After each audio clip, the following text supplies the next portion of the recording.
Good afternoon. This meeting of the Task Force for Reviewing the Connectivity and Technology Needs of Precision Agriculture in the United States is called to order.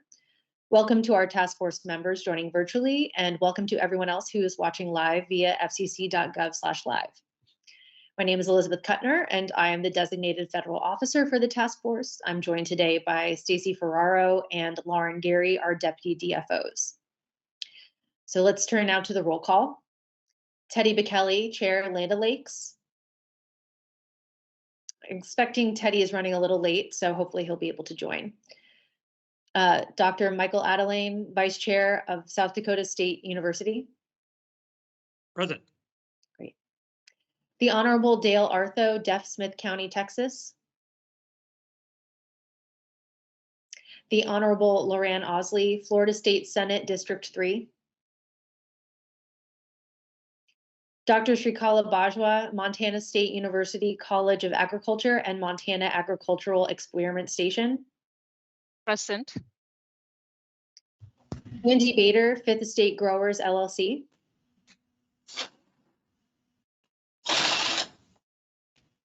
Oh, Andy, are you there?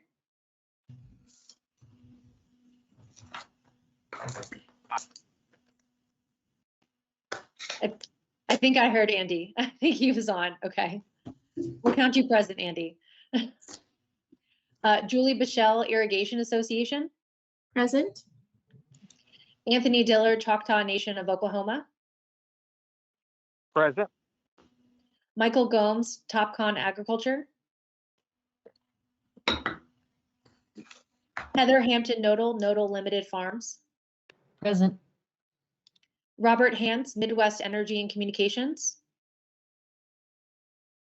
Ryan Krogh, John Deere. Present. Jennifer Manor, Hughes Network Systems, LLC. Here, thank you. Joy Sterling, Iron Horse Vineyards. Here. Jimmy Todd, Next Tech. Present. And from the Department of Agriculture, Chris McLean, Acting Administrator of the Rural Utilities Service, USDA. Okay, hopefully some folks will still be able to join, but we do have a quorum, and I don't see that Teddy has joined yet, so I will turn it over to our Vice Chair, Dr. Adeline, to kick us off. Mike? Thanks, Elizabeth. I appreciate it. So the agenda is really about the 4 working groups. And I'll say, Srikala, you're going to be starting out. And then the accelerating broadband will be next. Examining current and future trends will be after that. And drawing up cleanup batter is encouraging adoption and precision ag. So Srikala, you're ready to take it away. All right. Thanks, Michael and Elizabeth. I'm going to share my presentation here. Can you all see it? Yes, we can see it. Thanks. Okay. Thanks, everybody, and a good afternoon to everybody. Our group is about the mapping and analyzing connectivity on agricultural lands. Just to give a starting point, I thought I will share the charges, but charges, we shared this last time also. Our charge is to identify and measure current gaps in the availability of broadband internet access with the precision ag in mind, and also to recommend the specific steps the FCC should take to obtain reliable and standardized data measurements, and to recommend specific steps that FCC should consider to ensure that the expertise of the Secretary and available farm data are reflected in future programs on broadband. Not going to go into all the details there, but those are the 3 major charges that we have. And a little bit on where we started and where we are. In the very first meeting of the working group, we kind of set the cadence or decided how we are going to work. And everybody agreed that we are going to meet on a weekly basis every Thursday at noon my time, that is Mountain Time. Our group also reviewed the charges given to us and the work done by the previous working group. We brought a bunch of industry experts to learn more about the task or the different aspects of for us to perform our charges or come up with recommendations or topics that we need to be discussing about.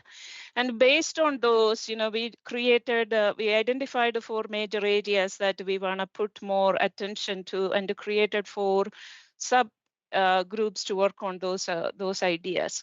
So one of those topics was mapping negative space, that is gap in connectivity on agricultural lands. Another topic was, or another subgroup focused on multi-agency collaboration. A third group was focusing on resources and the policies that are relevant to allow mapping on agricultural land, mapping connectivity on agricultural land, and then what need to be mapped, speed, strength, resolution, and things like that. And we brought several experts to talk to our group. Our group has they have expertise in different aspects, but not in every area. So, since our group met last time, our group means this task force met last time, and we provided our update, we brought a few more, maybe 3 more experts to talk to us, and we have a bunch of others who would be coming and talking to us in the future. So in our discussions, listening to the experts and looking at the previous group's recommendations, we came up with 2 overarching themes that we need to focus on. The first was that the need for coordination across all relevant federal and state agencies that have some jurisdiction over broadband, as well as agricultural and federal lands as a critical area. The second was a need for consistent data collection methodologies.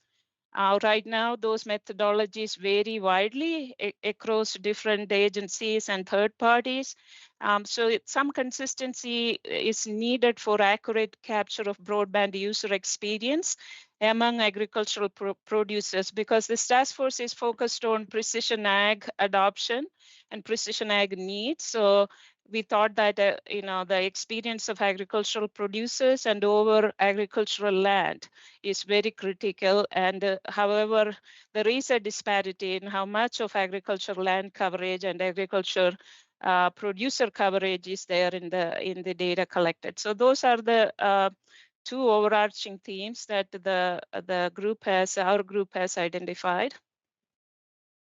Then, some of the major discussion topics, we have 3 topics that, out of the subgroup work and listening to expert, 4 areas, actually 4 topics that came up. That first one is the need for a framework and a rubric for mapping unserved. We call it negative space.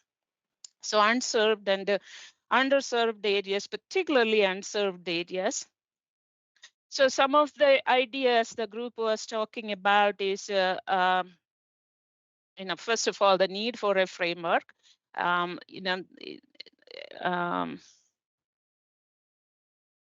a rubric that lays out the steps of how this framework will be implemented in the lower 48 states.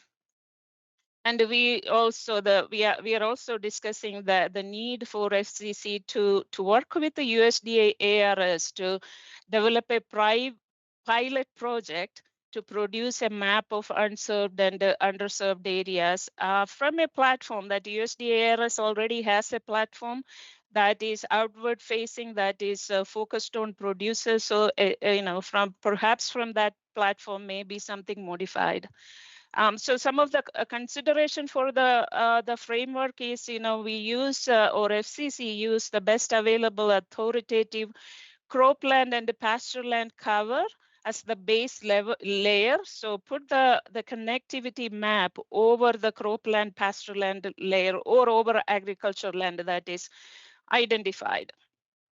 Then to use the most current FCC 477 and the BDC data to create the current state of connectivity layer on agriculture lands, you would also find in the detailed description that we are talking about agriculture connect or broadband connectivity on a 40-acre spatial resolution. 40 acre as the smallest size. That is a typical smaller size for a farm.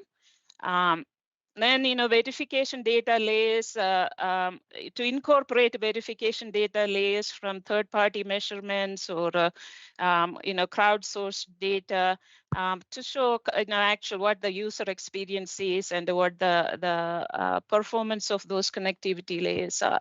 So a proposed rubric is shared here. We say that we suggest that you use a heat map to show what areas are unserved and unserved, and unserved, unverified, underserved, and verified. Those are the four categories or four classes that we recommend. The unserved area meaning there is no connectivity and it is displayed as in red color as no connectivity. Unverified is connectivity is reported in base data layer but has not been verified by a third party or a user. Underserved is connectivity exists but does not meet the current minimum broadband definitions. Verified means there is connectivity and it is verified by third-party verification as meeting the current minimum broadband definitions. So again, I want to emphasize we talked about the 40 acres being if we are thinking about a precision ag application, 40 acres being the spatial resolution at which data need to be reported. The second topic of discussion is inter and intra-agency collaboration. One of the things we found that different agencies have different kinds of data. The need for these agencies, for both federal and state agencies working in the broadband realm, to collaborate in data collection, analysis, and visualization platforms. And one of the suggestion is a multi-agency consortium that reports directly to Congress.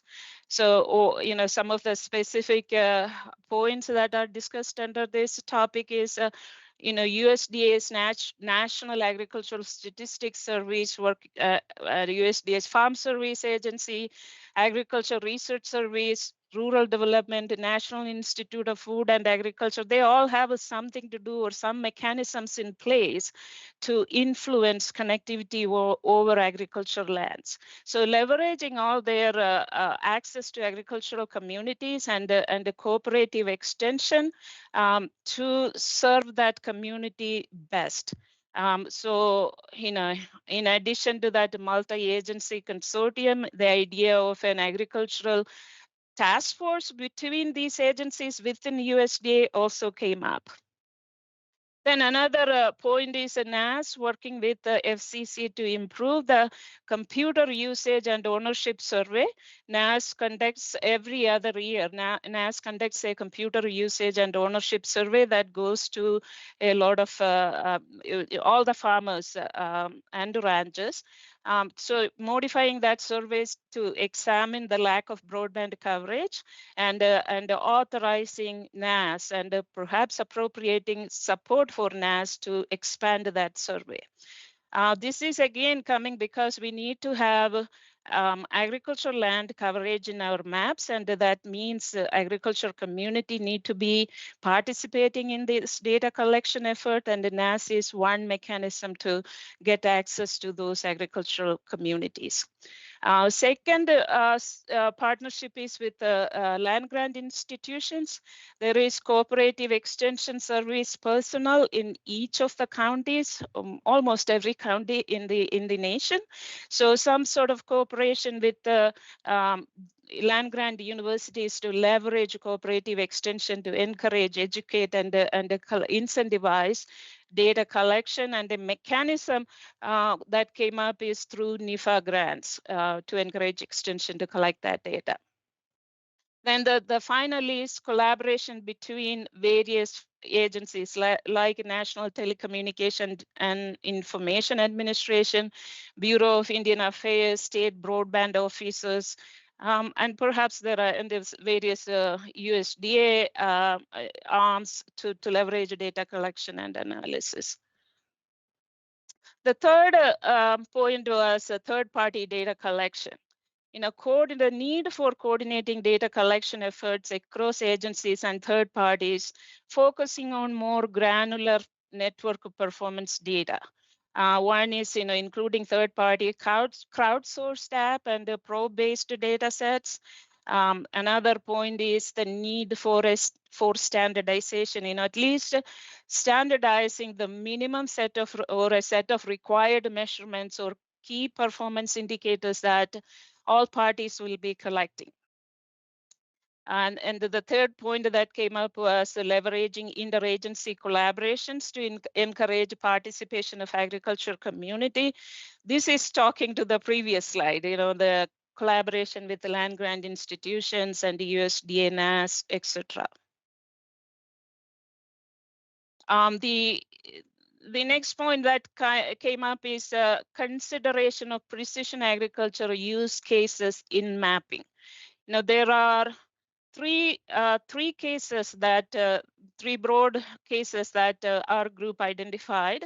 One is a need for or precision ag applications where real-time heavy data processing use cases are included, like AI-driven real-time technology. This would require high bandwidth, low latency connection profile. A second case is real-time telematics data communication. It's again real-time data, but it's a low bandwidth or small amount of data that being transferred during in real time. And then the third case is asynchronous data transfer needs, whole field data, mapping a field for future decision making, planting rate or fertilizer application later on, not real time, but perhaps within a few days. So again, large data transfer, but it's not a real time. It could be data transfer could happen at the low demand periods. So we are hoping to come, what these three case scenarios would be. We are hoping that our connectivity demand or the future current and future technology group will have some recommendation what these should be. But then our talk is about mapping these three demands as separate layers. For example, in the low bandwidth, the real-time telematics could be, 10 download, 5 upload or something. It could be, I'm just, pulling these numbers out of, they are not real numbers, but it could be 10.5 versus, some of these others could be 100 over 100 or something like that.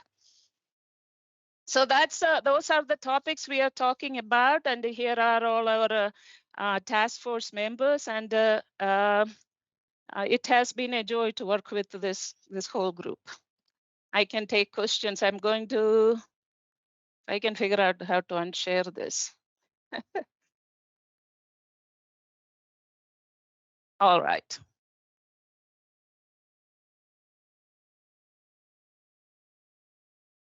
Questions?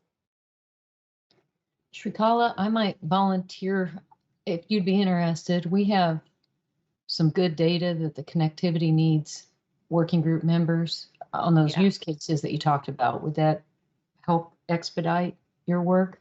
That would be great. Let's talk sometime. What your group, our group would really like to know what recommendation is coming from your group. Okay. Yes, the veil will be lifted in just a few weeks, right? Okay, I've made a note. Thank you. Okay, thank you, Heather. It's Andy Bader. Can I ask a question here? Yeah. So with regard to the more granular mapping approaches, is there an attempt to identify which particular carrier is available at any one point on a farm, because from the perspective of price and cost, a farmer may only have one particular service available on a tractor or an implement, and having a requirement to bounce between different services across farmland is costly. Yeah, we definitely, Michael, please, Michael, and if Lynn is here, please step in. We definitely talked about separating mobile versus fixed. We haven't talked about, which carrier is available. Perhaps that could be a part of, one of the conversation topic was standardizing what set of, the measure, what should be included in the required measurements, or what are some of the required things when whether it's verification data or reported, or the internet provider reported data. So, if that is of importance, this would be something that we can include in that that recommendation. Is that I don't know, I answered your question clearly. Michael, what are your thoughts on that? By the way, Michael is in our working group. So no, I think you're right, because what we really talked about was having various layers and having a provider layer. Is pretty straightforward. The idea would be getting that data from the FCC in that combination map of ARS and the FCC. So absolutely. It's just another layer that we would have available to turn on. Great, thank you.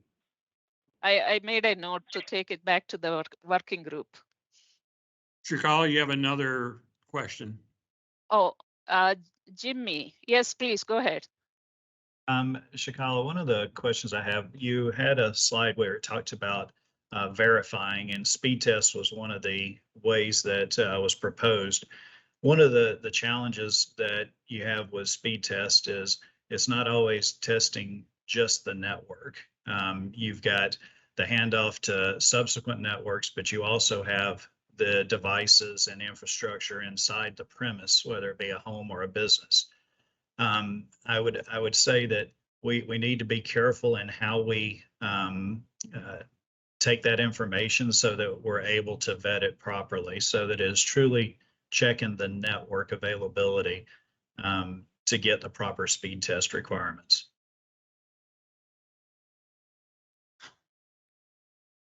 I'm just wondering how, is that something we should amend what we are talking about? We just said that to standardize on a set of required measurements, perhaps adding some language that those measurements are often then truly about the network, not about the devices. I'm not sure. I'm a little bit, but this is, we have experts in this area, Jimmy, that we can take it back. Some of these points are talked about in our group, for example, your cell phone, the cell phone's capabilities and the cell phone antenna would interfere or have an influence on what data you are recording. Same way, in a tractor or a sprayer, whatever device is receiving whatever antenna is receiving the information will interfere. But you are saying that we record that antenna information or somehow compensate for that information. Well, I think what he's saying, and we did have discussion on that. What are you really measuring? Yeah. Are we measuring all the connecting points within the network?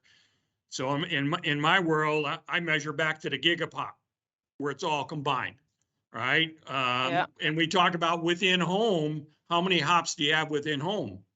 And so he's absolutely right.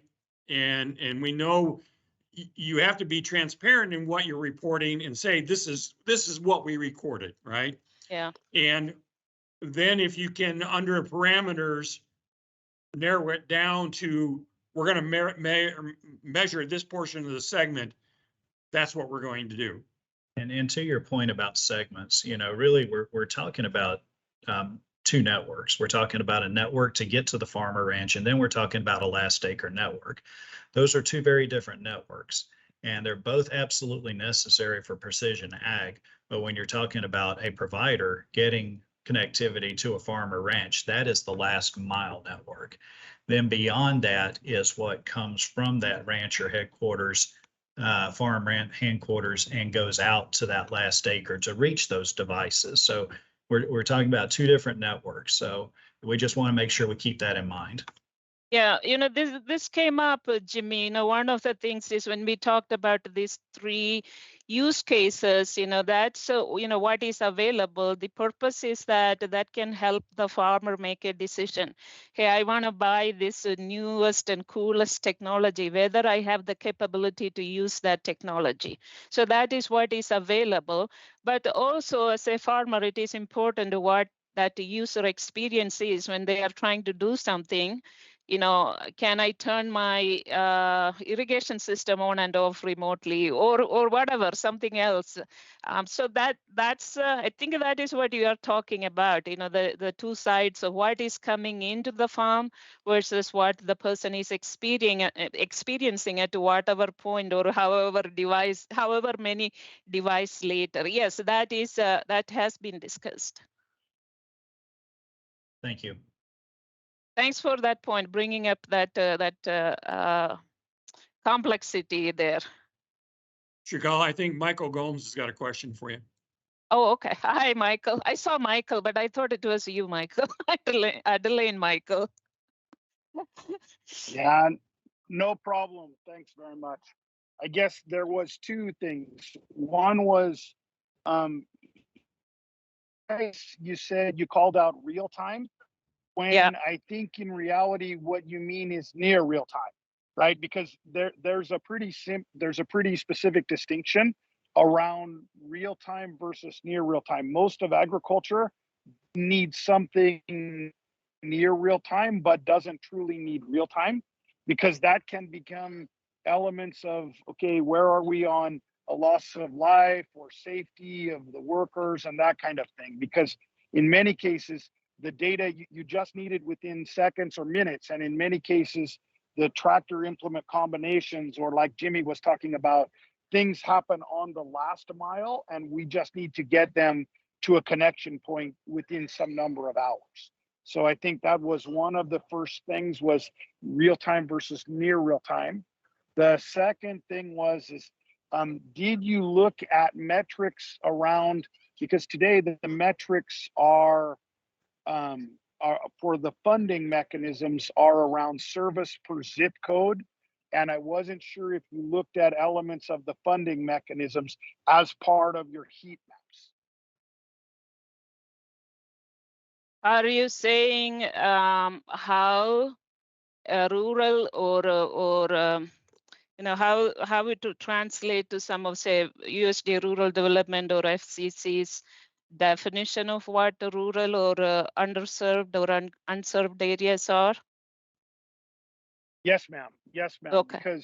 Because of exactly that. Today, if you if it's one person gets served in, I can't remember if it's that zip code or something like that, it begins to qualify as service. And in reality, it's, as you say, you're looking really at democratic measures of service throughout the region rather than just a qualification of service. And I wasn't sure if you touched on that in the work of your committee.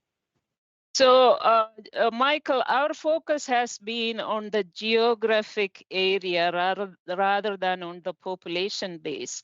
For especially with the precision ag applications in mind. So that's why we went with this idea that our map should show the connectivity at the lowest, at the finest level of 40 acres.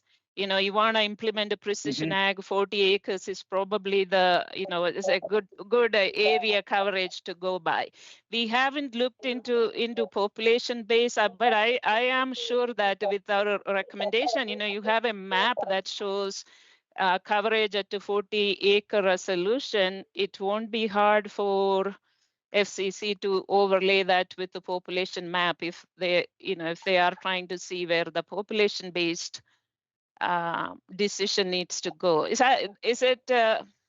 Are you saying that we need to bring the population based information into our map over connectivity? I'm just raising the point that your measurement, I think, has enough resolution, but I don't know how it translates into the funding mechanism. And okay. I'm just trying to talk about elements of the crossover between those two. That's all. But I will take it back for you know, to probably have a conversation about the funding mechanism. I also want to go back and answer your question about real time versus near real time.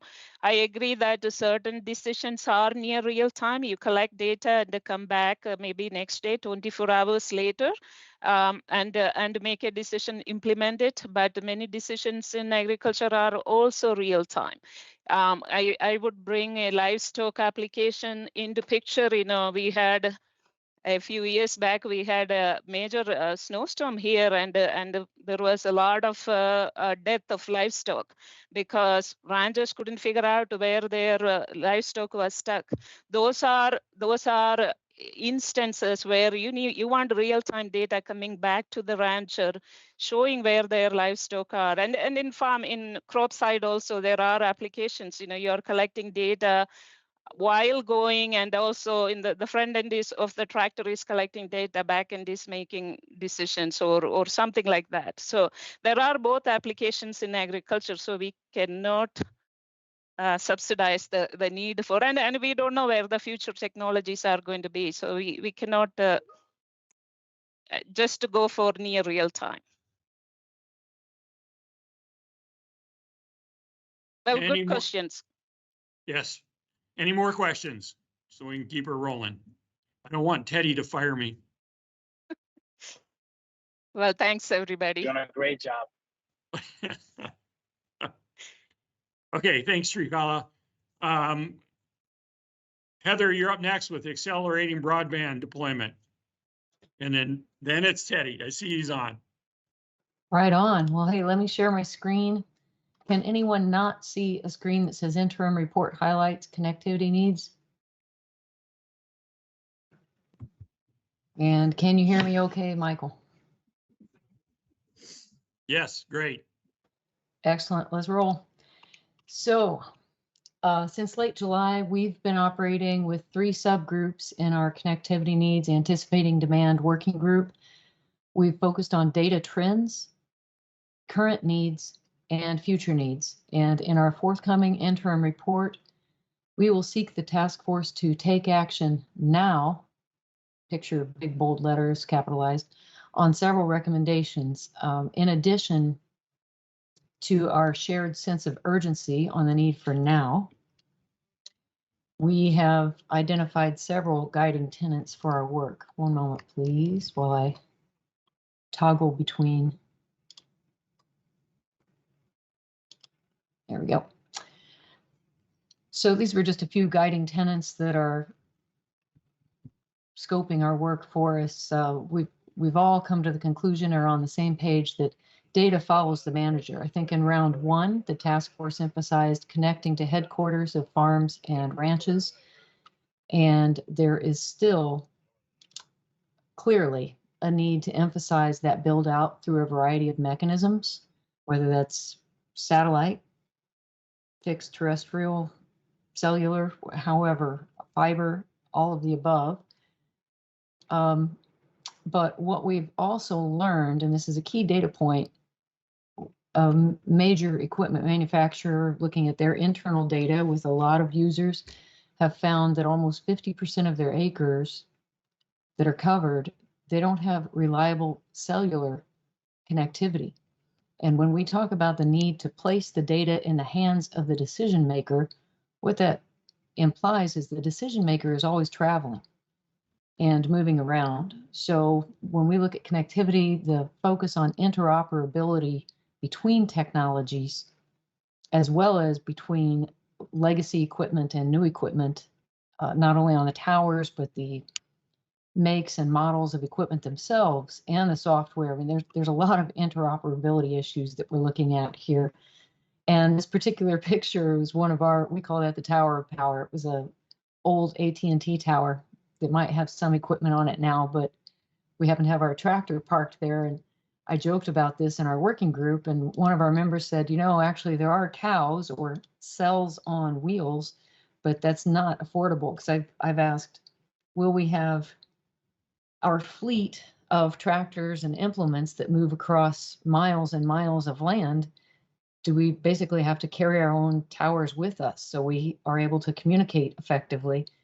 And he's saying currently these cells on wheels or cows are not really affordable for, it's really not feasible for what we're looking at on a day-to-day basis. But just share that, another fun fact to share with the group. Third guiding tenet for our group is that digital innovation provides more data will drive increases in food supplies as well as provide conservation benefits. And I think this kind of dovetails into the work of the Adoption and Jobs group. But in this example, Precision Conservation Management, which was also awarded one of the Smart Climate grants in this most recent round by USDA, but this is some of their previous work to try to illustrate that this precision ag data needs to prove out that it can increase profitability, and it actually needs to increase decision capability so that it can be adopted. So just want to, and I also want to underscore that part of that adoption and ability to adapt. So once we make that business case for increased profitability, we have to have that reliable connectivity, not only for collecting data, but also for real-time, or as Michael just pointed out, near real-time analysis. But I know for our part, we don't want to sit at the edge of a field for 3 hours as we're trying to decide if we need to spot spray some herbicide or something. So it'd be nice to have it as close to real-time as possible. Other key findings that seem consistent with other working groups, we think, you can see here, innovation opportunities are outpacing our connectivity, that we are inextricably linked to community building efforts, especially in rural areas. And I mentioned interoperability across modes of delivery and between technologies and machines. It's absolutely necessary. And the data needs to be portable, yet protected throughout the chain. So this slide, Vice Chairman of our working group, Joy Sterling, had shared this actually just this morning, and I'd seen something similar at a couple of events that I'd been at in the last year or so. But when we look at innovation opportunities and the fact that they are outpacing gains in connectivity, it's been a real wake-up moment for our working group as a whole to come to terms with the fact that we need to build a bridge between today's capabilities and tomorrow's promised gains. And we recognize that different levels of bandwidth are needed for different applications. So it's not everything, and actually very few things today are going to require 100 meg up and 100 meg down. However, there is an urgency to act now, given several factors. So for example, differences in terrain, and right here you see a map of Illinois soils, and that implies where glaciers have been. You can kind of see where this blue line sort of cuts off was the Wisconsin Glacier for the most part, the most recent one. But it also implies differences in terrain and geography, which has a lot of impact and bearing on our ability to connect through a variety of means.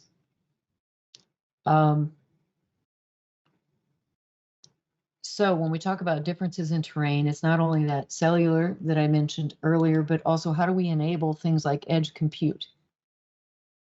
So when we look at our current operations, and what you see here are a couple of our fields with some planting and seed population and a nitrogen trial, or well, one field in particular. But how can we put that capability in the palm of the actual farmer, the actual decision maker, and let them make changes on the fly and we have research results that have informed us that it's not always nice, neat, square patterns, how we need to vary our population, seeding population when we go through that field, as an example.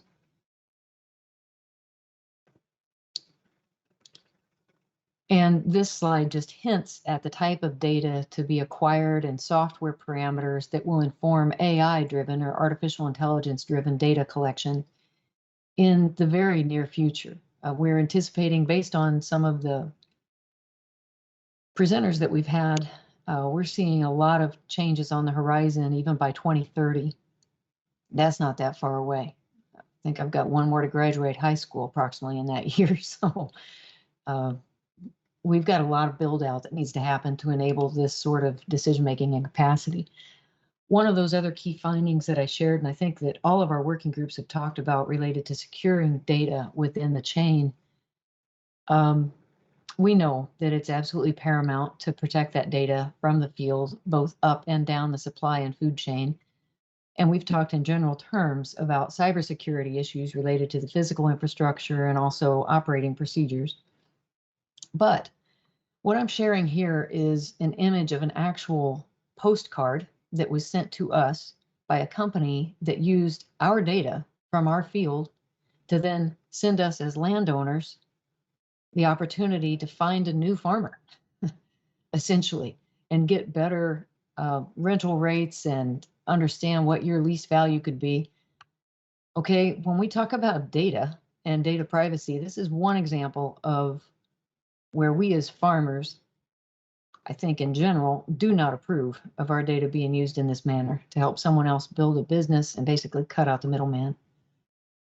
So I raise that for awareness of the other working groups, just in case you're not in the business of farming, you may not have been aware of that. We talked about urgency, and in our interim report, we're going to see some things. I guess that's why sharing this today, inviting other working group leaders, task force members, to weigh in as it relates to connectivity and needs. At least our group is in lockstep viewing opportunities here for, right now we have this historic funding and investment. So let's make sure we get it right, because there's probably not going to be another really big round like what we see right now. We also have the Farm Bill coming up, 2023, anticipated for its remake, its remodel and enactment. And then hopefully what's obvious to everybody, these global dynamics in food and input supplies and demand for food and natural resource management.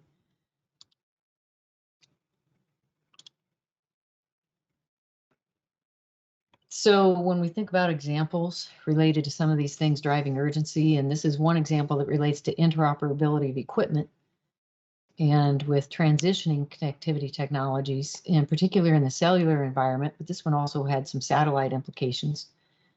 Where we had, this is our sprayer and that's our house. I'm actually sitting in a room on the other side of that garage. What we had happen here was it would not connect with the satellite, or we could try to upload information, but we couldn't get anything down as we were trying to put in a prescription for a particular field. And then we had problems with section control. Even though we might be able to get a prescription loaded, the sprayer itself didn't want to do the section control that was necessary. So we tried to find a workaround with USB drives and loading it directly into the system. But in that process, we lost at least 3 hours. And whenever weather's changing and things happen, although that appears to be a clear sky day when that picture was taken, we don't always have that 3-hour window to make those decisions and make things on the fly. But when we talk about 5G build out, and that's the point of this particular slide, was to say a lot of our current technologies are geared toward a 3G environment. But we know that our near future, we need precision agriculture will require 5G and 6G. We also know for that to really work and put that data in the hands of farmers, we're going to need a lot more towers or a lot more point-to-point connections to make that work. So we need to act now regarding setting data standards, if that is 100 by 100, so we can get to the anticipated gig by gig that we're going to need by 2030, and make sure that our infrastructure investments today, as we have all this money in front of us, are supporting that type of build out. So we need our funding programs used to build out technology infrastructure to be compatible with our realities of what's here and what is coming very quickly. I'm clicking next, and now it agrees with me. So speaking of things that you can't always predict, so we need to be mindful and intentional and certain with our planning so we can better deal with uncertainties in our changing climate, our economy, and our global needs.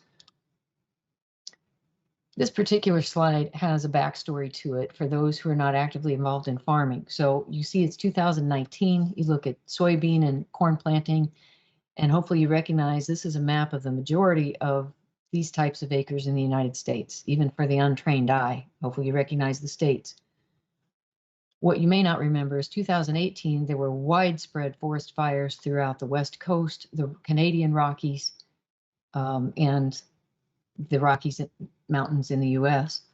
That seeded the atmosphere with a lot of particulates and then created just record rainfall over an extended duration in spring of 19, which then impacted everything in terms of planting horizons, timelines, what we were able to do, and when we could do it.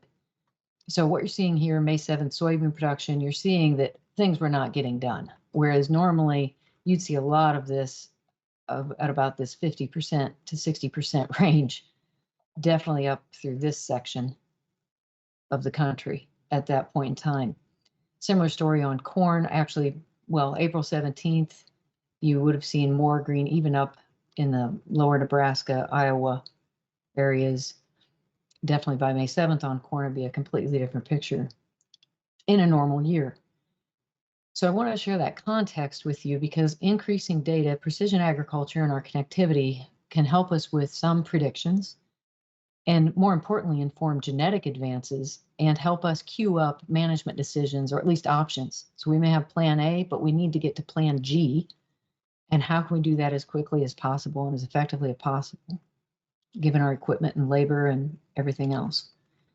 And it's just one more illustration. So we like to emphasize the environmental benefits that can be achieved through applying precision agriculture, but it still requires informed, capable management on the ground that can deal with changing conditions and existing or limited materials and labor to solve problems. For example, this rye that we planted, which is supposed to be a regenerative green light and yay, get a trophy for doing that, becomes a complete jungle and a nightmare when you're trying to actually get a crop planted, which is, by the way, where food comes from. So we're just trying to keep it real here today and share a little bit of reality. So we're coming back to all these opportunities and this universe of precision ag that is expanding rapidly. And when we look at the number of companies and their ultimate success, it all hinges on the ability of farmers to connect and affordably and easily adopt the technology. And we collectively, meaning all these companies and we in the farming business, we have to be convinced with proven results that it will result in higher profitability at the farm level. So this is not just an academic exercise. In the absence of AI-driven robots, we are still dependent on a capable workforce to install, troubleshoot, and maximize the technology in a number of circumstances in a timely manner. So no matter how well connected we are, we have to also recognize what is affordable. And I put these up here so you can recognize, okay, this is average corn price through 2020. And U.S. agriculture had come through a series, not just corn and soybean farming, but kind of across the board. We'd had a series of about 6 really bad, unprofitable years. So sure, we've had one really good year now of commodity prices, but input prices have been at historic highs. And meanwhile, just to get one critical piece of equipment, and this is just a corn and soybean farm, you're looking at about $750,000. I mean, if we went ahead, that's this part that actually takes the grain in. And then we have additional costs for the precision ag equipment. So the question that we've asked a little bit in our working group, and I'm going to continue to push on this point, is we may have connectivity, but we also collectively, I think as a task force, need to be thinking about where the money is going to come from to afford this innovation over the long haul. Not only the infrastructure for connectivity, but to be able to adopt and adapt the technology and to determine what is at scale. What does, in quotation marks, what does that look like for precision ag environment? And what are the social implications to rural communities for targeting at scale adoption? So there's kind of an update. I shared some things that hopefully will be thought-provoking for the task force. And now I'm going to try to get back to where I can unshare my screen. So thanks, Michael. Thanks, Heather. All right. Shikala has a question for you. All right. Hey, Heather. Thanks for sharing your group's work. I have actually two questions. One is, in our group's update, I said 40 acre as a spatial minimum area for mapping. Looking at your group's work, what are the future technologies that are coming? You think that is the right size, right resolution, or have you had any kind of conversation on that? Well, I think our group hasn't. Actually, I don't know if you noticed the phrase "to the head of lettuce." Did I put that in there? Yeah. So I don't know if we can get that granular, but in general, our group is absolutely convinced. When you look at like a vineyard, for example, 40 acres is a very large swath, and to think about a vineyard. Yet in a corn soybean rotation, 40, okay, yeah, but we know again, given terrain differentials, that if you can tighten it down, it'd be really good. Let's talk about it. When we talk outside of this meeting. Thanks for that perspective. The second question I have is what Michael Gomez asked me. You had a bullet point in one of the slides about population-based versus geographic area-based resource allocation mechanism. And I am wondering, from a mapping point of view, what is it that would be needed for FCC or other agencies to make funding decisions, especially with the precision ag as the target, on an area basis rather than population basis? I love the way you asked the question. And I would probably defer to other members of our working group to give a more intelligent, professional sounding response. My initial reaction is that one piece of it is, to my understanding, in FCC policy with regards to that. Currently, if a company can claim that one person is served within that zip code or census tract, then they have service. The area has service, and that in itself is a policy change.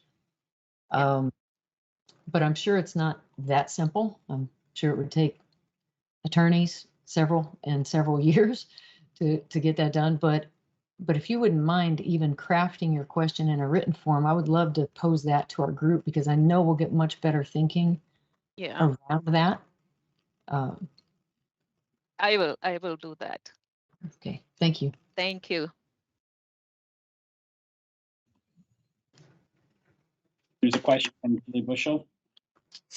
Julie. Hi, Heather and Shikala.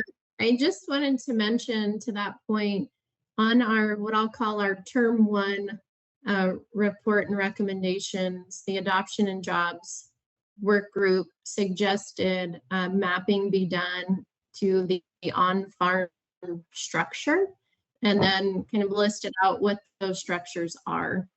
Could be sensors, grain bins, a grain elevator, combine, etc. But would certainly love to collaborate with your team on what that could look like. Great. Well, I noticed that you just mentioned, I remember the on-farm structure piece, and naturally my head goes to grain legs, barns, bins, holding storage facilities, whatever they may look like. But Absolutely. when you mention combines, I mean, that's a game changer. That's a mobile. That's right. Exactly. And to that point, our group has looked at this. I think it would be beneficial for the task force. Nebraska passed the Precision Ag Infrastructure Grant Act last legislative session, which does prioritize on-farm connectivity. So there could be some research we could do there on helping identify how that will be mapped. You know, I know there's some questions. There's a docket for open comment right now for the Nebraska PSC. So that could be something that the task force can dive into as well. Great. Thank you. And I guess we always have an open call for any research any working group has related to use cases. Just please share, and we'll make sure we get that incorporated in our thinking. Fantastic. Thank you. Thank you. Any other questions for Heather or the team? I'm waiting on George to say, did we talk enough about edge compute and AI and cloud? I didn't even mention cloud, but I think that's, hopefully everybody understands, it's part of what we need here to make all this work. Yeah. Well, Heather, thank you. I'm not seeing any other hands go up or Okay. anybody else make any comments. So Thanks. thank you for that update. Okay. And again, I apologize. I'm a little bit late. Had some personal things going on, but we're back. We're back here now. So just a quick question for Elizabeth or Dr. Adeline. Has the accelerating broadband subgroup or working group gone yet? No, they should be next up. Okay. With Jennifer. Yeah, thanks. Jennifer, I will turn it over to you for your update. Okay, thank you. Let me see if I can actually get the slides up. Let me stop presenting. Hold on, let me try this again. There we go. Can you see the slides? We can see your screen, but not the slides. Of course, that would be too easy.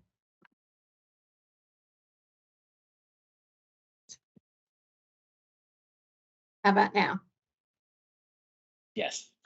Okay. So, hello everyone, and thank you, and for those of you like me who are fasting today for Yom Kippur, I hope you have an easy and meaningful fast. So our group's been hard at work, and actually it's been very interesting having the other two groups going first, because I think there's so much overlap on our thinking and where we're heading. So I'm really looking forward to the December meeting when we start to go through the interim reports. I think there's just so much in terms of things that need to be done to ensure that we have connectivity, broadband connectivity out to our farms and ranches and our unserved agricultural lands. So I always start with what our obligation is and what we've been tasked for. So of course we have a goal of 2025 of getting capabilities out to 95%. I think we have, we're going to walk through some principles, some thoughts that maybe we should have a broader goal and have that by 2030, but just wanted to put that out there. Recommending rules on how the commission can help make these things come true. And then of course, some of the broadband data work, but more specifically for us, we're really focused on funding. We have, I think, $42 billion has been talked about before. And so that's really critical. Really having the agencies work together in a unified, harmonized manner, I think will help promote acceleration of broadband. And that's something we're certainly talking about internally. Reducing regulatory barriers. While we've seen some reduction, I don't think we believe it's enough to get us to where we need to. And of course, on spectrum, there's always issues that we can talk about. And then, of course, working with our colleagues. So just to update you on where we are, we've had about a dozen meetings, and we're actually meeting more and more frequently now with the upcoming December meeting, and really trying to get our report in shape. We haven't had any other guest speakers, but I did want to bring up our guest speakers that we reported at the next meeting. We will be reaching out as we get a little farther down with mapping and connectivity. Probably one of the areas we've been very focused on, and we've had some great people who served previously on this working group working with us, is really looking at the previous recommendations and whether they've been met. Unfortunately, I'd say a fair number haven't been, but we're also looking at those to see what can be done to improve them. And as part of that, we've really started to track that, and that will be something that we'll touch on in our interim report. But really what we're trying to do is build on those that haven't been, and maybe think about new ways in which we can craft the recommendations so that they would be able to be acted on. So just think about things in a slightly different way. One of the things we're working on, and these are very, very, very much draft, is kind of the key principles. And this is something that I'd like to flag for my colleagues. We think it would be great if the group could come up with some draft key principles, and maybe this is something we can address at our last meeting. And I'm sorry, I'm a little hungry since I'm not eating today. So you have to forgive me. So my mind's wandering more than normal. But we thought it was important to have some key principles when we think about things. And I think I have heard this today, is that all technologies have a role to play in the development. I think that's something that we should be stating up front in our reports.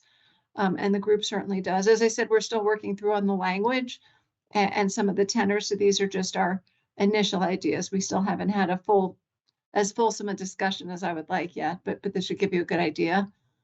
Basically, a principle about funding and licensing decisions having to prioritize deployment to under and unserved agricultural lands, and of course, isolated populations that live on farms, agricultural properties, ranches, other isolated areas.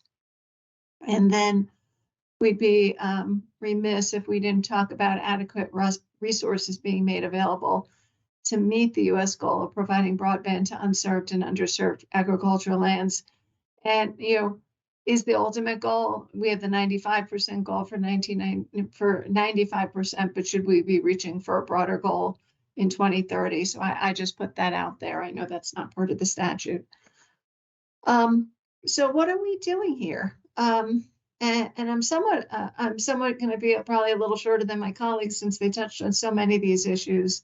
As I mentioned, and let me just do a short introduction before I get into this a little bit and walk you through what we're thinking in terms of recommendations.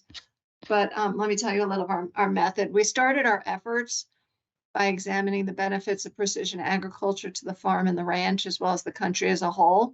And then we really went through and we continue to review the recommendations made by the previous deployment working group, which we're looking at to see what's been implemented, what remains outstanding.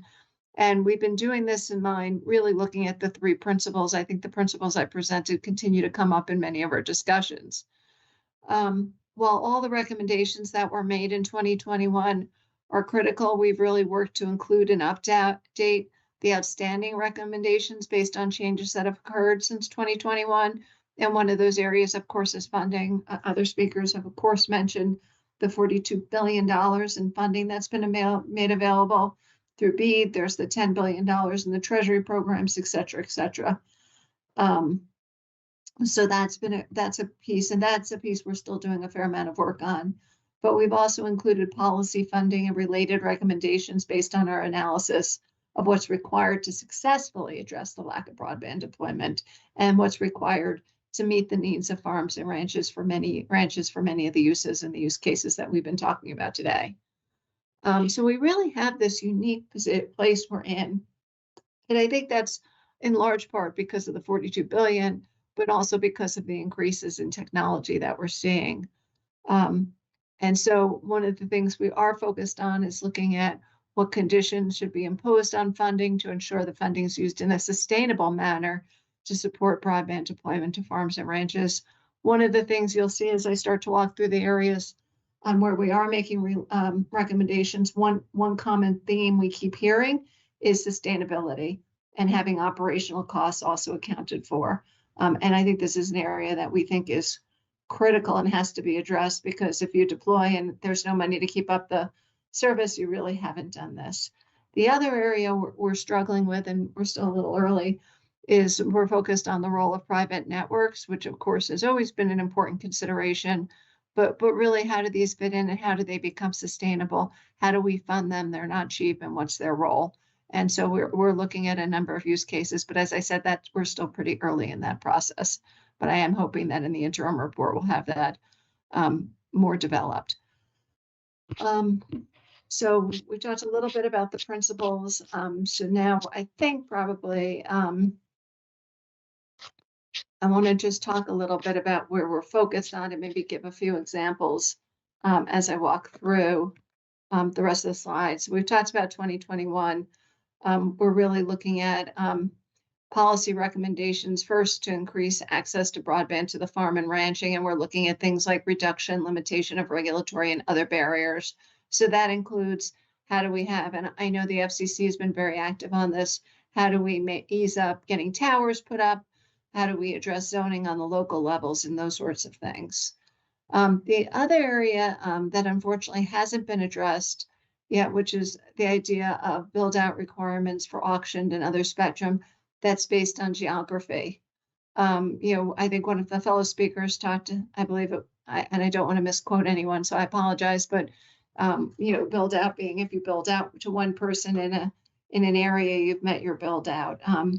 And so population-based build outs and so forth, we really think, and this is one area I think we coalesced very early on, was that there really needs to be geographic build out requirements and maybe even specific build out requirements to certain percentages, sorry, my lights went out, of agricultural lands. Another area we continue to think is important is interoperability, but also some baseline performance standards to ensure deployment actually meet the needs of farms and ranches. If you don't have the sorts of technical characteristics that support the sort of services that you're going to have deployed, you're not going to be able to meet the needs of farmers and ranches. And that's a problem. And that is an issue I think we still have to address. I think in the task force, we all believe there needs to be technology inclusiveness, but how do you manage that when you've got different speeds, different latencies and other things? So I think that's something that we're still grappling with in our group, and I'm sure others are as well. But at the same point, you don't want to not have the technologies out there. One of the things that we certainly see as a place that there needs to be more work on, and I know that the government has started to work on that, especially with all the funding that's out there, is some sort of a broadband definition across US government agencies and maybe even across states and localities. What we don't want to have is double funding unnecessarily. We are talking about how do you characterize that, because actually one of the members of our group brought up very astutely just the other day that sometimes you do need to have multiple funding sources in order to have enough funding to deploy the network. But what we don't want to have is the same exact thing funded twice. And so that's an area I also think that's important with regard to the broadband definition. There were recommendations the last time about developing playbooks, and we know that there has been some work done on this. So we're trying to determine if there's other work that could be done, really to share that expertise that some of the agencies have. Private networks, this has recently been a big focus of discussion on our part, but how this model can work and be sustainable. One of our working group members did a really fine analysis on costs and barriers, and what we're trying to figure out is, well, we know these networks could work on the farm and to the ranch, and how do you work that both from a financial standpoint, but also from a spectrum aspect? One of the things, and we know the Commission's been making some very good strides on trying to think of innovative ways to get more spectrum out into the market. We're just not sure that there's enough incentives out there to do that, even if the Commission gave every incentive in the world. So there's those sorts of issues that have to be dealt with as well. We've talked about funding, but what we also haven't talked about is funding to government agencies. And one agency, and we actually have a couple of recommendations on this, which is not just a faster auction process. We know the FCC has always had one auction room. I think in the new building, they continue to have that at one staff, but you can't run simultaneous auctions to get spectrum out to the marketplace on a faster method, on a faster basis without more resources. And similarly, in other wireless areas, we're certainly seeing that it would be very helpful if there was more funding for FCC staff to do processing of applications, modifications, and other things. So that's something we're likely going to be recommending. And that really goes to also helping states, local, tribal, and territorial agencies having the funding to support their working efforts, not just the funding to give out to entities who are doing broadband deployment, but actually funding to be able to operate and be successful. And then the other area we're still considering is, can we come up with some really good incentives that could be used for FCC licenses to speed deployment to rural areas, especially where farms and ranches are. And then, of course, one of the biggest areas, and we're still early in this process, is really the federal and state funding that's come on, how that's going to come on deployment. And we're looking at the current programs and criteria. And then once again, looking at what changes could be done. We talked about operational costs, whether there should be focused funding to the farm and ranch community. But of course, then again, we've talked about coordination, and then I guess we have long-term sustainability showing for grantees, which is a little different than funding operational costs. What we'd also like to see is that as funding is being made available, that actually the grantees who are getting this funding, whatever the program is, will show that they're going to be a way around for the next few years. So what are our next steps? Well, first off, continue drafting. We're meeting quite frequently right now. We have to continue to determine what recommendations are available and update those recommendations from the last one. We are trying to flesh out some partnership opportunities. Public-private partnerships, I think are a great way to go. We're also trying to figure out a way to get information out about broadband deployment and related opportunities to the farm, finalize our policy deployment and funding recommendations on everything from private networks to sustainability. And then, of course, as I said, we're spending a fair amount of time specifically on private networks and determining the appropriate recommendations. So I always like to end with my team. We have a great working group, and we're happy to take any questions. And thank you very much for your time and attention. Thank you, Jennifer. Really good update, and lots of good work going on with the working group there. Heather, I see you have your hand up. Yes, and shalom. Thank you. I did have a couple questions, Jennifer, and one is, you talked about use cases for these private networks. Do you have anything you can share with us? Because we've also discussed that, and so if you have anything. Yeah, I'm happy. One of our members, Jimmy Todd, did a great analysis. So I see he's on the phone. So maybe Jimmy, if you're willing to give it over to Heather, I thought it was a great analysis and has them broken out by 3 or 4 different categories. I say Jimmy has my email. No excuses. Hi, Heather. Hi.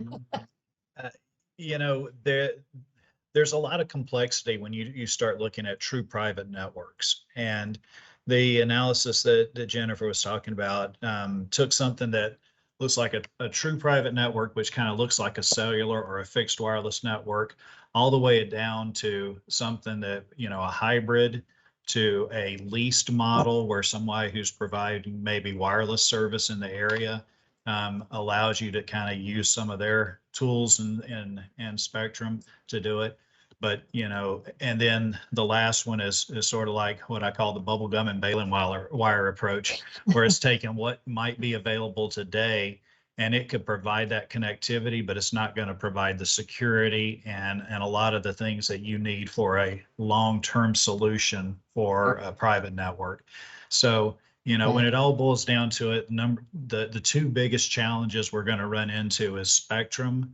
If you're trying to use licensed spectrum, which is clean spectrum generally, and the cost, because the equipment, the need for maintaining and upgrading that, or just maintaining and deploying that network is expensive. And most, small and mid-sized farm operations don't have an IT person on staff. So you may be outsourcing that. And so trying to find ways that, maybe we can find USDA incentives that can help with these elements, because they're going to be necessary for the future of precision ag. Okay. Well, thank you. And I'll look forward to whatever you have. Would love to share that with our group. And I've got a couple other questions, Teddy, unless somebody else, I see Shakala has her hand up, but do you want me to go ahead and ask my other 2 or? Yeah, go ahead and ask your 2. That would be easier. All right. Okay. So the topic of double funding, I understood you to say that we don't want the same project to get funded twice, but yet we point out, though, in an extreme unserved area, you may need that FCC and USDA, right? Yeah, but I think that the point I was trying to take was, and I'm trying to think, and I'm sorry, I'm very foggy today, so I apologize, Heather, but what I was trying to bring up was the point of, we saw, and I believe it was with the CAF RDOF, where networks were getting funded at different speeds in the same area. And if Okay. you look, there was overlap in awards and to some of the same. So there's kind of these weird things that probably happen through no fault of anyone's, but not thought about, which is just making sure whatever you're funding is, all the funds go to a single network with certain characteristics. What I hate to see is to give them network for 25, let's say 25.3 and one for 120 and giving it to the same person. What do they, so if they only built, what's the right use? And I think that's really, it was kind of a weird thing. And then you've got the treasury funding come in. And I think maybe it's even with the treasury funding. I'm trying to remember exactly the specifics. That was 120. But you still got funding for, I think that was it. I think it was the treasury funding going for 120, and whether you overlapped with other funding that went for 25.3, how that works together. And maybe it just needs to be addressed in, funding data. I'm in a different office because I'm not really working today, but Okay. so how do you make sure you don't end up with these weird results? At the same point, Heather, I totally agree.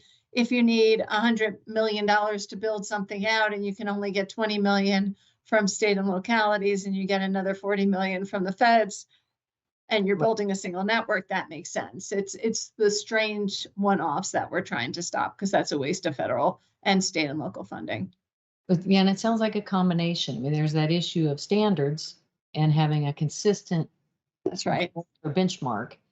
But then there's also, I would like to share, and this relates to my third question, which is kind of, has there been any conversation about unintended consequences where spectrum has been sold to create, for example, in rural areas, some spectrum may have been sold, but then what happened was people lost service and it hasn't been replaced, or it went to one provider who was able to buy it up in the larger auction process, but that provider is not providing service in the area.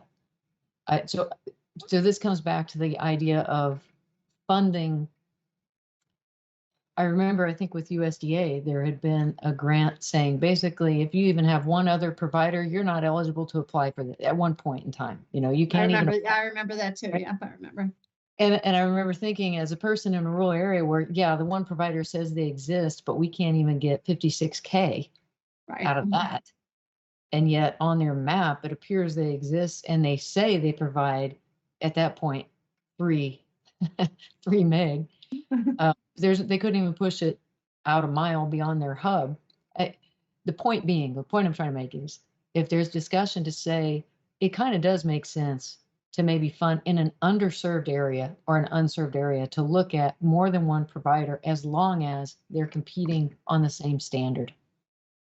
And then they can figure out their pricing structure and go compete for business. And I think that's where the uniform standard comes out. I think yes and no, probably not as well said as you just said it, Heather, but I think it is something we're thinking about, which is whatever you have to have this uniform standard across all of these agencies, otherwise state, local, federal, otherwise you're just going to have mayhem, because I think it happens even just on the federal level, right?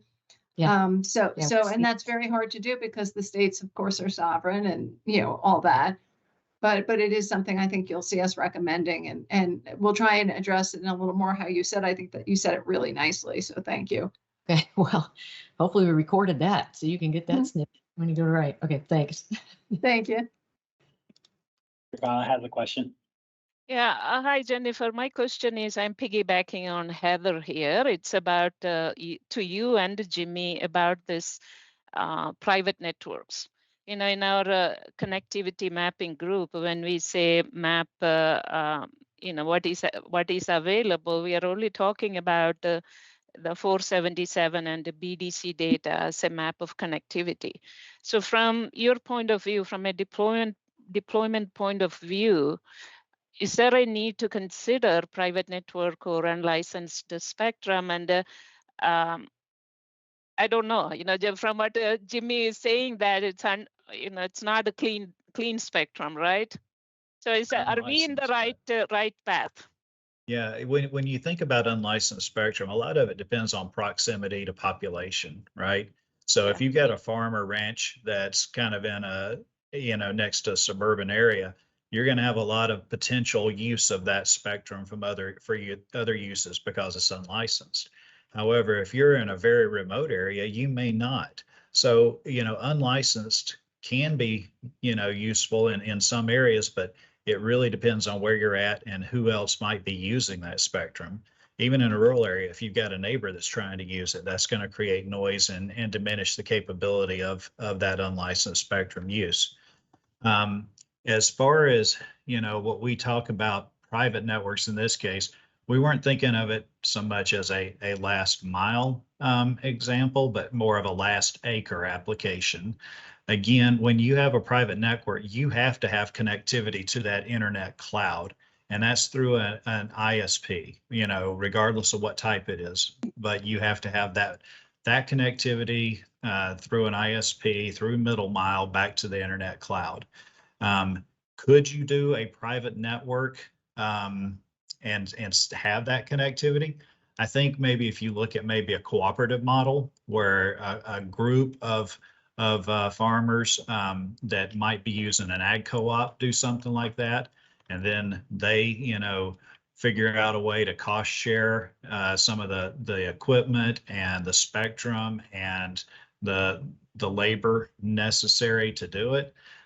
Maybe yes, but you're still going to ultimately have to have connectivity to get back to that internet cloud. So the focus, the way it's presented is more of a last acre presentation. And that's not going to show up on any of the maps for the FCC or anything, because their requirement is to get to the premise, whether it's a business or a residence. It's not to get to that last acre, that pasture, that field.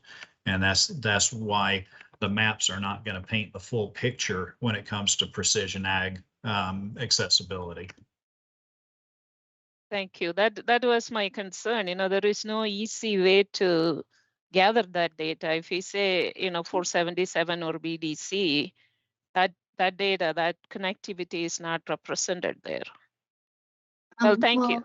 I guess, one of the things I know that the commission's looking at is, crowdsourcing information and other information. So are you looking at more creative ways to get data? I'm just saying, I think that, certainly the FCC is planning to use as many creative ways as it can, which I'm real interested to see how that'll work. But I did want to touch on, I do think you should at least consider including Wi-Fi. And I'm sure if you haven't, of course, talked to one of the the Wi-Fi Alliance or, any of the, I don't remember all the Wi-Fi trade associations names, but I'm sure they could talk to you about ways to best get data where it might be useful. Okay. I think, there are two types of data. One is coming from the FCC itself, 477 BDC. Right. The other is the verification data set. And if we can get people to participate, maybe some of that will appear in the verification data set where people are recording and reporting it. So yeah, thank you. Thank you for that comment. I have one more comment, not Please. Particularly a question. That is, again, you talked about the funding mechanisms and overlapping programs, grant programs. I still would like to hear, the current policy about the population-based funding versus, what we are talking about, the precision agriculture applications and adoption, and that is more on areas where there is not much population, so a geographic area-based funding. And I wonder whether your group addressed that at all. So I haven't seen it. That's the problem. Okay. I think one of the things that I think we're disappointed in recommendations are things like this were considered in the past report, but there's been no action. So it has to be for a reason. So part of what we have to think about is there a better way to maybe propose it? You know, and I have a feeling part of it is that, you know, be honest, in auctions, operators probably don't want to do it that way, right? I mean, so you have to do rule makings and changes, but, you know, maybe with some of the funding that NTIA and the executive branch agencies have, they might be able to do some conditions or something on that. But it's certainly something where, you know, it's the same with sustainability, right? Traditionally, we don't give money for operational costs. But maybe there needs to be some changes to address this. So just some thoughts. All right. Thank you, Jennifer. Always a pleasure. All right. Any other questions for Jennifer and the team?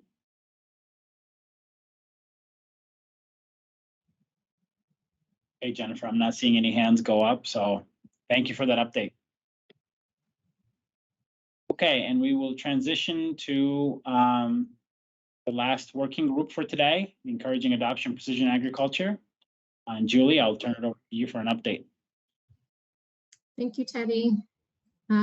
Before I get started on our key focus points, I'd like to just update the task force or remind the task force of our charges. So charges for encouraging adoption of precision agriculture and availability of high quality jobs on Connected Farms work group are whether and how the adoption of precision agriculture, including automated farming, can alleviate problems farmers are facing related to labor shortages and increased demand for a technologically skilled workforce. Ways government, including the commission, the department, and state and local governments can promote adoption of precision ag, as well as ways they can promote community colleges and universities so they can continue to grow programs in precision agriculture. Means for government to partner with industry and stakeholders to promote adoption of precision internet access service on farms, and how precision ag use can address labor shortages and make available high quality jobs on connected farms. And finally, metrics the commission could apply to measure progress towards broadband deployment and precision ag adoption. Okay, next slide, please. Thank you. So what we did since our last July update is we've been continuing our every other week meeting, having speakers, identifying where we want to take our key recommendations, and also had a separate meeting solely focused on report 1 and what we want to add to our draft for December meeting. And where our work group has decided to really focus and where we feel the best use of our time would be is to address the changes we've seen in the precision ag market, in the job market, in the climate pressures that producers are seeing. So where we've honed in on, and again, just draft, but most likely really you'll see a focus of our recommendations are around cybersecurity and data privacy. Specifically, continuing the conversation on securing our food system is absolutely national security.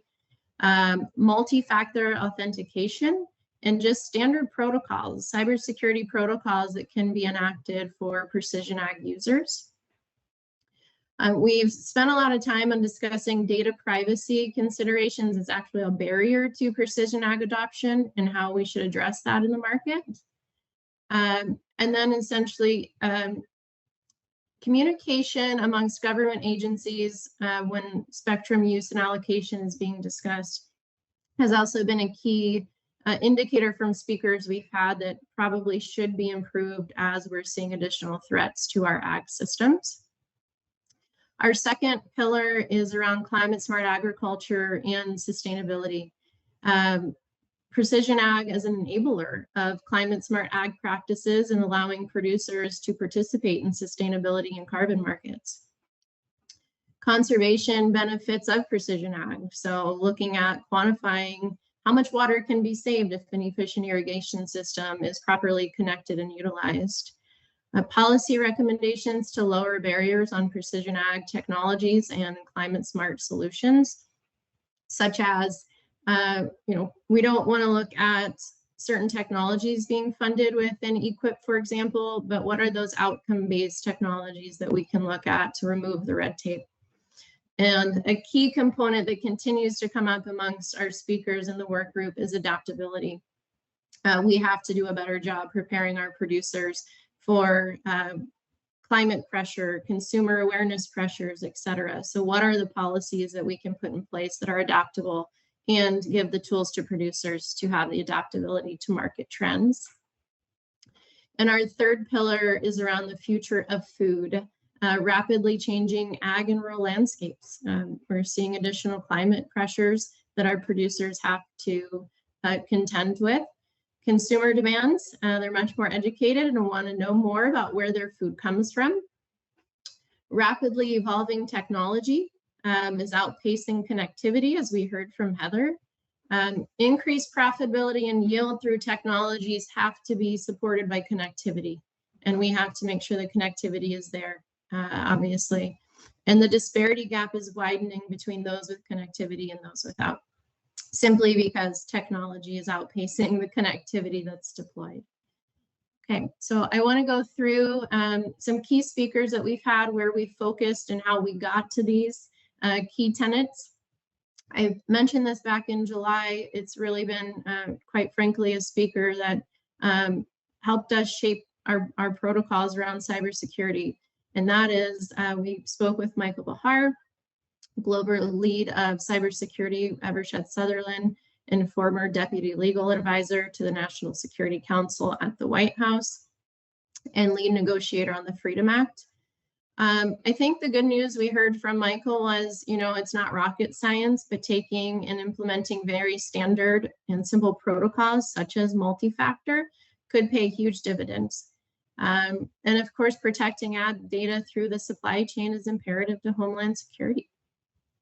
We had Al Geis, GEMSO director at the National Strategic Research Institute, and Stratcom speak to us. It really reinforced the need for the open communication and better communication against government agencies regarding spectrum use and allocation.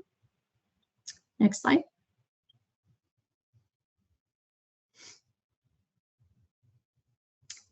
For climate smart ag sustainability, we had Craig Burning, legislative aide for Senator Fisher, discuss the Precision Ag Loan Grant, and as well as growing climate solutions, what that policy looks like, and what its effects would be should it be implemented. Lucas Fricke, a sixth generation producer, spoke with the group regarding his participation in TrueTerra's carbon program. His ideas as a producer on policies that could advance climate-friendly farming practices, again, removing barriers and red tape. Unique perspectives here on how precision ag adoption that his farm formerly did for ROI and efficiencies actually paid dividends as he engaged in carbon markets.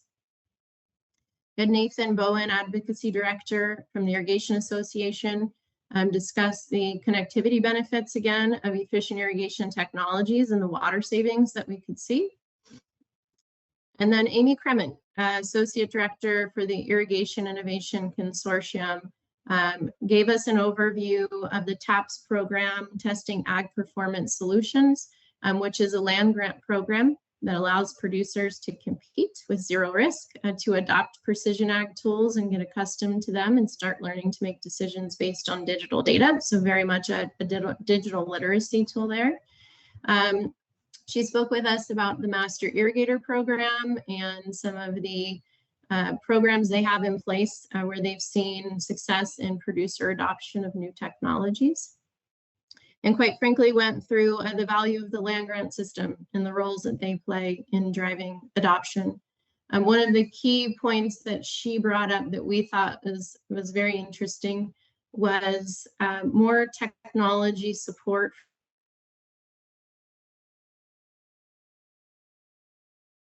you see from our side. Next slide. And finally, the future of food, the evolution of ag and rural landscape.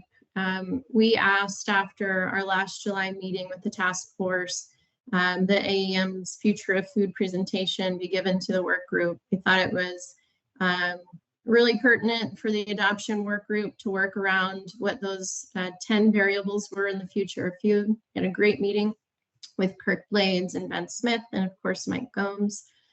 And our key here was now is the time to give producers the voice.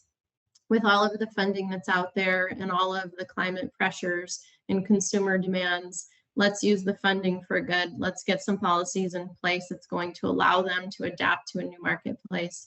And now is the time. And I think that's my last slide. Yep, perfect. Okay, any questions? Dr. Adeline has a question. So Julie, looking at the security, I did not see an aspect of manufacturers putting in standards related to their controls on the equipment. And that's a big vulnerability. Yes, Michael Gomes actually has been adamant about that within our work group, Dr. Adelaide. We talked about it pretty specifically, actually in the terms of what obviously happened in Ukraine, but also the Colonial Pipeline and how that was addressed, and that we should learn from that and take those protocols that were applied to other industries and apply them to ag equipment manufacturers and other solution providers. Sounds good. Thank you. Other questions or comments?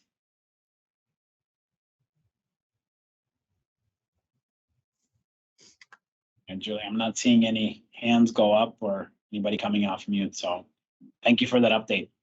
Thank you. Okay, so some really good updates from all the working groups. I think there's a lot of work that's gone into it. And also I'm sure everybody's gone through many, many different presentations from many different experts in this area. Now I'm really excited to see some of this material come together and some of the initial recommendations being formed here. So I think we're on the right path. And one of the reasons we wanted to schedule this meeting was just to make sure that, you know, there was a date out there that we could drive to and start to get to a spot where we had some draft material ready, both from a report standpoint as well as from a recommendation standpoint. Now, Elizabeth will probably cover this in a little bit as well. Now, for this go around, or at least for the reports due this time, there are going to be 4 different reports for each of the working groups. We don't have to combine them into one, and it's also sort of an interim phase. So I did hear a lot of, you know, there's some overlaps between the groups, and I think that's totally okay at the moment. And even if, as you hear the different groups talk about, hey, maybe this is something that the other group should look into or whatnot, it is something that in the past we have included it. You know, even in your own individual report, you could put at the bottom and says, this is something maybe to expand further in the accelerating broadband group or in the connectivity needs work group, et cetera. That's totally acceptable at the moment. And, you know, next year when we get together, part of it will be sort of putting these together and sort of having a common voice and all those types of things. The other thing I'd encourage is you've heard from the other working groups now. So if you have some additional questions or you need to be able to, maybe you want to hear a double click, please reach out to the working group leaders. I think they'll be more than happy to invite you into their meetings, as long as we don't achieve a task force quorum there, to be able to have the discussion on sort of somehow how they're thinking about this and going a little bit deeper. As you heard a little bit earlier, you know, our reports, the final reports, will be voted on December 2nd. That's when our next meeting is. But they will be due to the FCC on November 2nd, which is 30 days prior, as we start to simulate, and then there'll be a feedback period that goes back and forth before that. But I would encourage, even between now and that November 2nd date, the more we can flush out at the moment, the better off we will be. Lots of good depth in the reports, though. I mean, this is really exciting to see sort of the next step and really and a little more granular in some of the recommendations that I'm starting to see pop up. So that's really exciting. And I mean, I'm looking forward to sort of the draft reports being ready for review. So that's kind of my overall, Dr. Adeline, anything from your end? You know, Teddy, just after listening to everybody, 2 things popped in my head. One was an idea that, has anybody looked into how farmers and ranchers might monetize their own data? They're all concerned about that the data be aggregated to wherever it goes and somebody else gets the benefit of it. Maybe there's money to be made on their data. And certainly across all industries, data sometimes is good as gold, even with what the product they produce. So that's one thing. The second thing is, and I brought up this before, but I would still like the working groups to think about free connectivity in order to get people to adopt. I've had some conversations, and I think there's a reluctance in some farmers and ranchers in getting connectivity. They just don't see the benefit. So maybe as an incentive, just 2 points to think about. Thank you for those suggestions and good thought process. Good ideas for the working groups to take back and think through. Elizabeth, from your end, I know you probably have some logistical things to think about and documents and all that, so I'll turn it over to you. Great, thanks, Teddy. You actually did a really good job summarizing some of the next steps here. So I'll just reiterate. So again, this is sort of a building year, as Teddy mentioned, that each of the working groups will be submitting individual reports that next year we will look to combining into one final report that's more cohesive and represents the entire full task force. But these reports are still going to be presented to and voted by the task force for adoption. So while the content might be maybe not entirely fleshed out in terms of specific recommendations, or as Teddy was saying, possibly queuing up some future coordination for next year, they still are going to be presented for and voted by the full task force for adoption. And then also as part of the statute and our requirements for transparency, they will be made public to our website about 30 days after they're voted upon.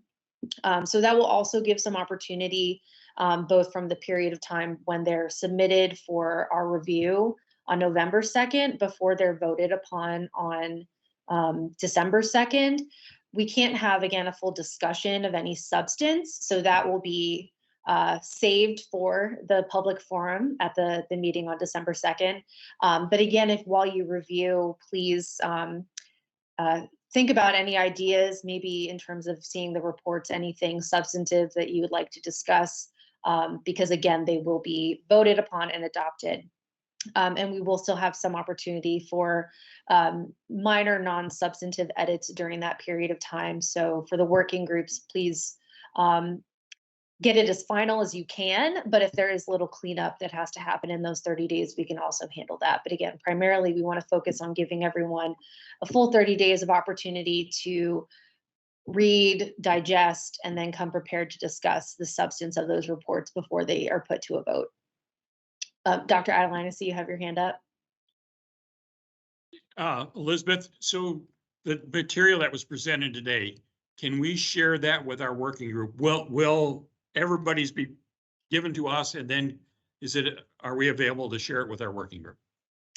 Yes, we can circulate to the task force members to share through their working groups the presentations of each group, and then as with every meeting, this will be the recording of this meeting will be published to the commission's website. So everything that was discussed, it's available to the public, including all the working groups that they might want to reference and come back for.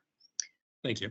Yeah. And also, I think, Elizabeth, you are working on a repository where we could store some of the documents, right? And Dr. Adeline, what we could do is even through emails, just say, hey, and a new version is available, et cetera, and people can access it that way. And then what works well is if anybody has comments, like Elizabeth mentioned, you can either reach out to the working group chair or the vice chair or myself even to be able to coordinate some of that, just so that when we get to December 2nd, we're in a good place and not going way too deep, right? Not that we can't make changes exactly. December 2nd, which we've done the last day, but it's easier if they're smaller. Yeah, that's what, do your homework, come prepared to discuss. If you have anything you want to flag, I, again, just would caution that because of the public nature of this committee. We want to make sure that we're not having any substantive conversations online beforehand. So in those 30 days, I think, yeah, when in doubt, please loop in Teddy and Dr. Adeline and myself, and we can help to facilitate if it's something that, you know, is something, a quick question that we can answer or address in those drafts while they're being reviewed, or if it's something that we'll flag to raise at this December 2nd meeting. Are there any other questions on the procedure or next steps? Again, it sounds like the substance is really, really solid. It's been a long year, but the work really shows that everything of the working groups is put in. So really appreciative of the work everyone's done thus far, and getting us over this last little hurdle. We'll have something to show for it in the end. Okay. Not seeing any hands up or any comments coming through, so.